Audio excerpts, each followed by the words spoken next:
Welcome to Compact Warfare from compactwarfare.com, the show where we explore key moments from the history of conflict, from ancient battlefields to modern warfare. This is episode 57, the Battle of Alesia.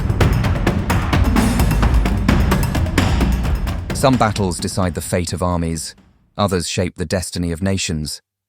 But occasionally, one changes the balance of power for an entire continent. The Battle of Alesia was such a moment. In 52 BCE, on a windy plateau in central Gaul, a defiant confederation of Gallic tribes confronted the might of the Roman Republic. At stake was not merely land or loot, but the very future of Gaul, freedom or assimilation, independence or empire. It was a fight that pitted Vercingetorix, a charismatic young chieftain determined to unite his people, against Julius Caesar, a general whose ambition was only matched by his talent for winning. The story of Alesia begins long before the first trench was dug or the first spear thrown. Gaul, a patchwork of Celtic tribes, had resisted Roman influence for generations. While some chieftains traded with Rome and welcomed the glitter of Mediterranean goods, others looked south with suspicion, sensing that Roman friendship came with sharp edges.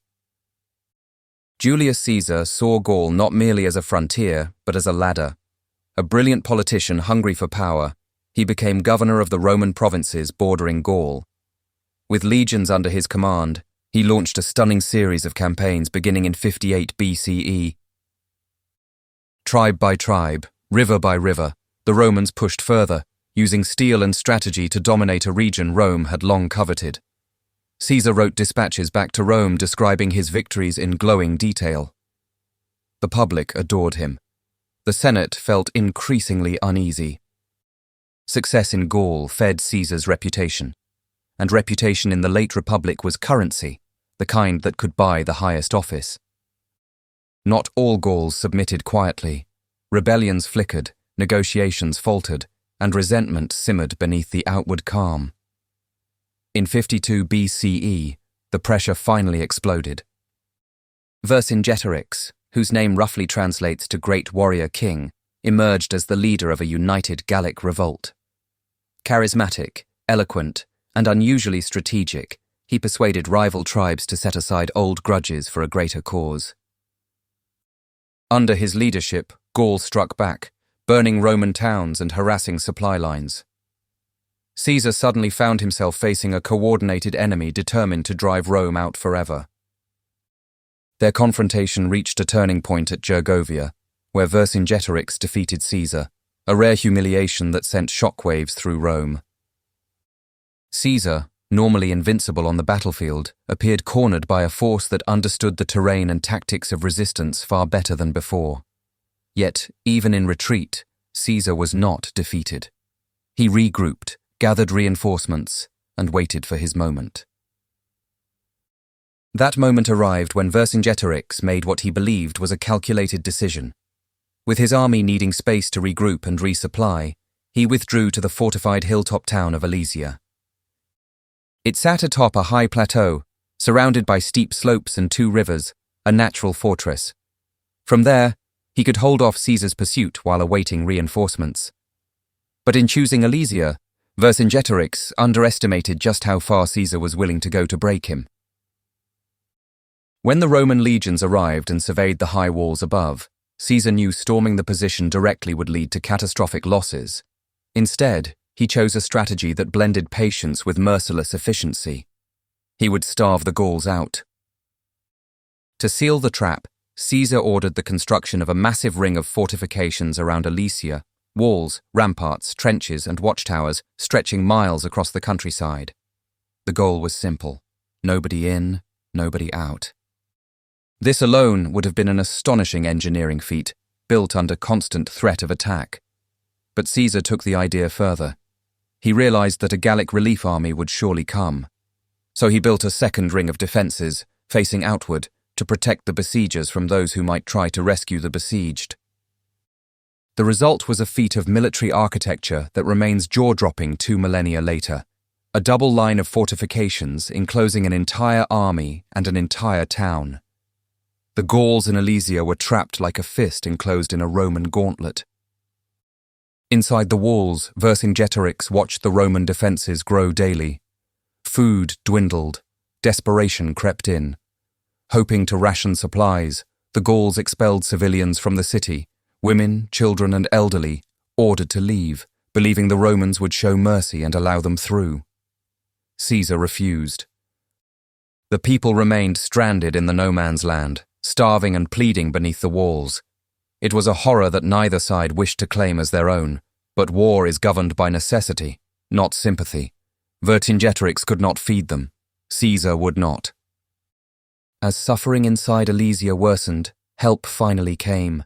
An enormous Gallic relief army, said by ancient sources to number in the hundreds of thousands. Even if those numbers were exaggerated, the force was unquestionably huge, drawn from tribes across Gaul, united under the vision that this was their final chance to break Roman domination. For the first time, the double fortifications mattered. Caesar and his legions were now a cork in the centre of a violently shaken bottle.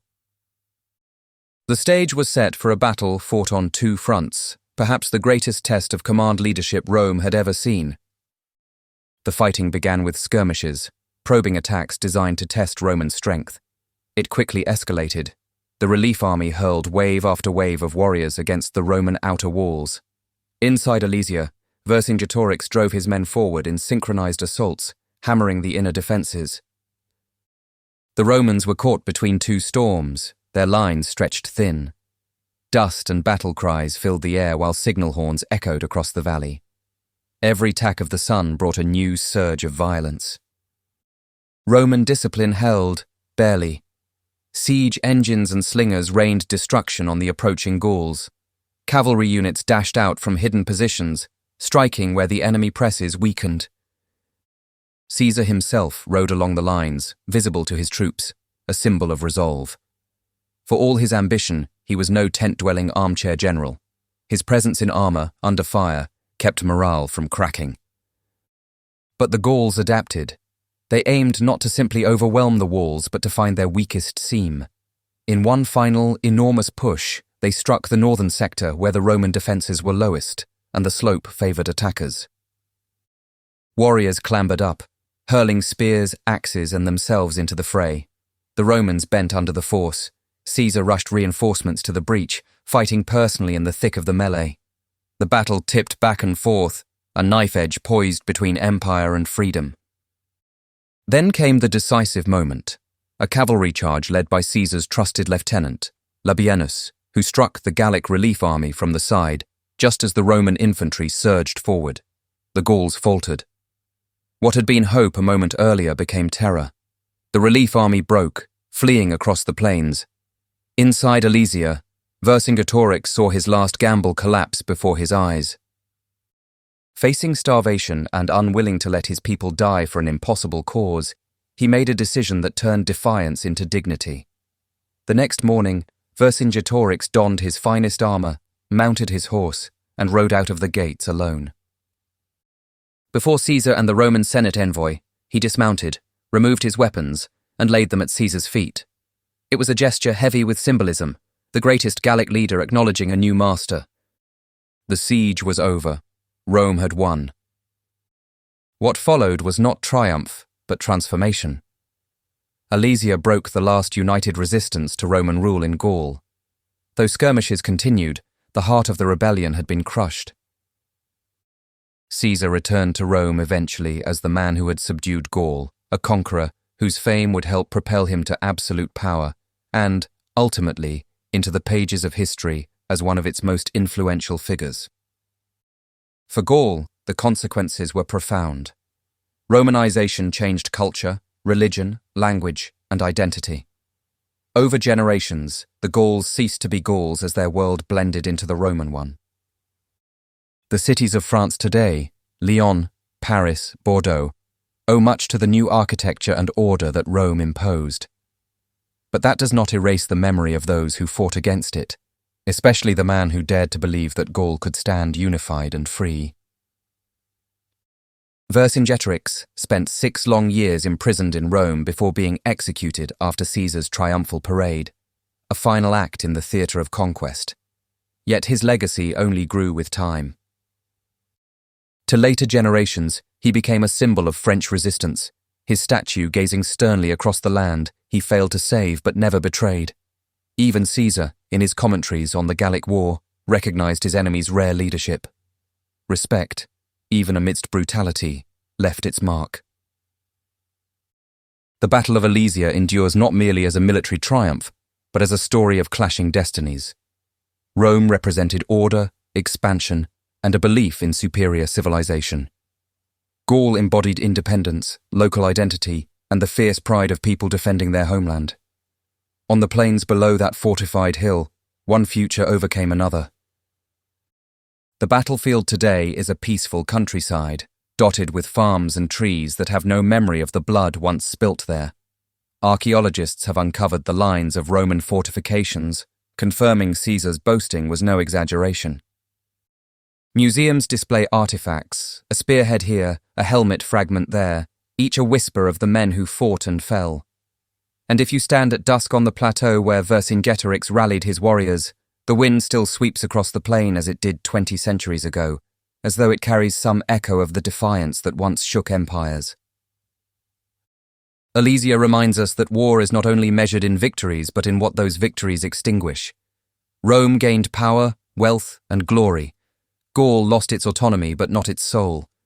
From that fusion came a new identity, one that would later give rise to France, a nation that would leave its own marks upon the world. In the end, Alesia was not just the defeat of a revolt. It was the moment European history changed direction. A king surrendered, an empire solidified, and a continent stepped into a new age. I hope you enjoyed that episode of Compact Warfare from compactwarfare.com. If you did, please leave a review wherever you get your podcasts. And while you're there, don't forget to subscribe so you don't miss any future episodes. Thanks for listening, and I'll see you next time.